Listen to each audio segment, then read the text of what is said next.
बघा, आज तुम्हाला मेहनत किंवा तुम्ही जर त्या ठिकाणी खूप कष्ट केलं तर त्याचं फळ कसं भेटतं हे एक छोट्याशा गोष्टीद्वारे मी तुम्हाला सांगतो. एक माणूस हातामध्ये घन घेतला, हातोडी आहे त्याच्याकडे, एक छिन्नी आहे आणि तो जंगलामध्ये निघू लागला. मूर्तिकार होता तो, मूर्तिकार. मग जंगलामध्ये जात असताना त्याने जंगलामध्ये गेला आणि त्याला काही शिळा दिसल्या, म्हणजे दगड दिसले. काय दिसले? दगड. आणि दगड दिसल्यानंतर त्याने बघितलं आता करावं काय. मग दगड दिसल्यानंतर त्याला मूर्तिकार असल्यामुळे त्याच्या डोक्यामध्ये एकच होतं, अरे मूर्ती बनवायची. मग त्याने काय केलं की त्या ठिकाणी मूर्ती बनवायची म्हटल्यानंतर दगड शोधू लागला. त्याला दगड दिसले आणि त्याने एका दगडावरती छन्नी ठेवली आणि हातोडीने घाव घालू लागला. तो दगड वेदनेने ओरडू लागला आणि तो म्हटला, अरे यार खूप त्रास होतोय, मला नकोय. त्या दगडाने स्वतःला दोन भागामध्ये फोडून घेतलं. मूर्तिकाराने तो दगड सोडून दिला. दुसऱ्या दगडाकडे गेला, त्या दगडावर छन्नी हातोड्याने घाव मारू लागला. तिथं पण तो दगड रडू लागला. तो म्हणतो नको हे घाव. त्याने दोन भागामध्ये आपल्याला फोडून घेतलं. मग आता बाकीचे दगड हसू लागले, बाबा बघा यांना मार बसला आणि हे फोडून घेतले, भारी झालं, चांगलं झालं. आपल्याकडे आल्यावर आपण असंच करू. ते सर्व जे काही घटना एक दगड बघत होता तोही त्या ठिकाणी. मग आता तिसऱ्याला ज्यावेळेस हातोडी आणि तो मारू लागला, तोही दगड फुटून गेला, त्याने घाव सोसले नाही. चौथ्याकडे गेला, त्याने घाव सोसले नाही.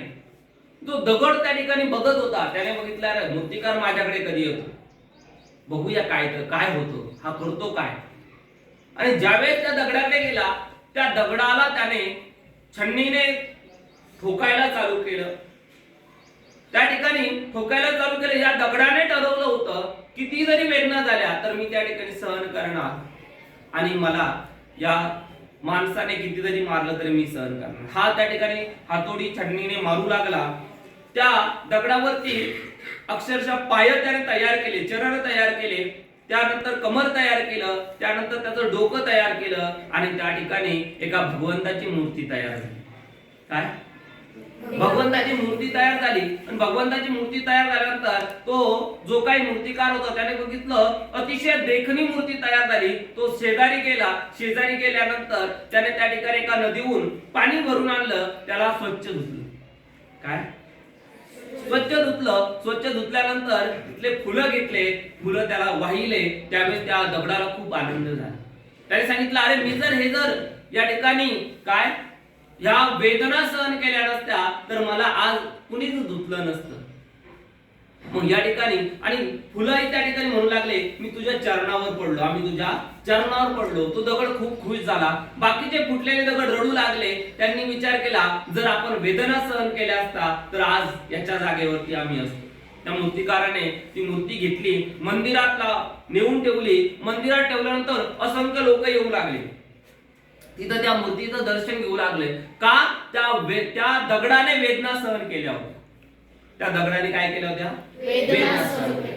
आपल्यालाही त्या ठिकाणी जीवन जगत असताना जेवढ्या जास्त वेदना, जेवढे जास्त संकट येतील आणि त्या संकटांना जर तुम्ही सामोरे जात असेल तर तुम्ही त्या ठिकाणी काय होणार आहे? यशस्वी होणार. उदाहरणार्थ एखादा विद्यार्थी आहे, त्याने 10वीला नापास झाला आणि त्याने सोडून दिलं, नाही माझ्याकडून होणार नाही, तर पुढे होईल का? काही नाही होणार. मग त्याने पुढे विचार केला पाहिजे, नाही आय कॅन डू इट, मी हे करू शकतो.